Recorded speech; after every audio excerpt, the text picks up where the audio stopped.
ആദ്യം തന്നെ ഇന്നത്തെ രാവിലേനെ പറ്റി പറയാം. ഇന്നത്തെ രാവിലെ എനിക്ക് തികച്ചൊരു ലക്ഷണം കെട്ട രാവിലെ ഇനി ഒരു ഗുണമില്ലാത്തൊരു ദിവസം പോലെ. ബിക്കോസ് തലേ ദിവസം രാത്രി ഞാൻ മുടി മടങ്ങിയിട്ട് എന്നെ ഉറങ്ങിയിനെ. അപ്പോൾ നീറ്റപ്പം മുടി ചിക്കി എത്ര ചിക്കും ചീകും ഒക്കെ നോക്കിയിട്ടും ചുരുളിച്ച മാറണില്ല. എനിക്കാണെങ്കിൽ ഇന്ന് ഈവനിങ് ഒരു റീൽ എടുക്കാണ്ടേനി. ആ കറക്റ്റ് നേരത്തിന് ഇതിപ്പോൾ ഇങ്ങനെ ആയും ചെയ്യും. എന്തേലും ആവട്ടെ വെച്ചിട്ട് ഞാൻ ഓഫീസിൽ നിന്ന് ഉച്ചയ്ക്ക് ഫുഡ് കഴിക്കാൻ വേണ്ടി പുറത്തേക്ക് ഇറങ്ങിയപ്പോൾ കയ്യിലുള്ള സാധനം വെച്ചിട്ട് ഞാൻ മുടി ഇങ്ങനെ ജസ്റ്റ് കെട്ടി.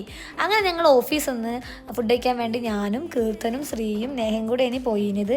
എനിക്കാണെന്നുണ്ടെങ്കിൽ ഇന്ന് പൊരിച്ച മീൻ കിട്ടണ ഏതെങ്കിലും ഒരു സ്ഥലത്ത് പോയാലുണ്ടേനിന്നുണ്ട് കേട്ടോ. അപ്പോൾ ഞങ്ങൾ കയറി സ്ഥലത്ത് പൊരിച്ച മീൻ ഇല്ല. ഇനി ഒരു ബിരിയാണി കഴിച്ച് ഞങ്ങൾ തിരിച്ച് ഓഫീസ് വന്ന് അത് കഴിഞ്ഞ് 3:30 ആയപ്പോൾ എനിക്ക് റീൽ എടുക്കാൻ വേണ്ടിയിട്ട്, പക്ഷേ എനിക്കല്ല ഫ്രണ്ട്സിന് റീൽ എടുക്കാൻ വേണ്ടിയിട്ട് ഞങ്ങളൊന്ന് മറൈൻ ഡ്രൈവ് വരെ പോയായിരുന്നു. അപ്പോൾ ഇവരൊക്കെ നിങ്ങൾക്ക് എവിടെയും കണ്ടുപരിചയം ഉണ്ടാകുമെന്ന് വിചാരിക്കുന്നു. വീഡിയോ കണ്ടിട്ട് ക്രിയേറ്റേഴ്സാണ്. അങ്ങനെ ഇവരെല്ലാവരും വന്നായിരുന്നു കേട്ടോ. നല്ലൊരു ദിവസമായിരുന്നു ഇന്ന്.